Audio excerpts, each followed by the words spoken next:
పట్టణ పరిధిలోనే కోర్టును ఏర్పాటు చేయాలని సూచించడం జరిగింది. ఆ దిశలో స్టెప్స్ తీసుకోవాలని చెప్పారు. అయితే దురదృష్టవశాత్తు రాజకీయ పక్షాల నుంచి పూర్తి స్థాయిలో మాకు మద్దతు కరువైంది. అందుకని రాజకీయ పక్షాలన్నీ మాకు మద్దతు తెలపాలని కోరుతూ ఈరోజు మేము ఒక్కరోజు మహాదీక్ష పేరుతోటి ఇక్కడ దీక్షలో కూర్చున్నాం. దురదృష్టవశాత్తు పోలీసు వారు కొంత దీన్ని అపోజ్ చేసిర్రు.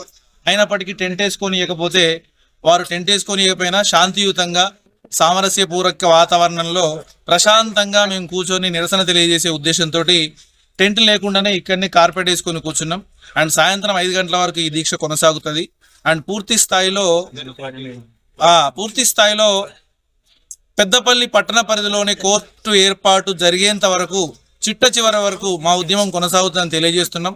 దీనికి ప్రజలు, పాత్రికేయ మిత్రులు, అట్లాగే మిగిలినటువంటి అన్ని రాజకీయ పక్షాల మద్దతు తెలపాలని కోరుతున్నాం. థ్యాంక్ యూ అండి. Thank you so much.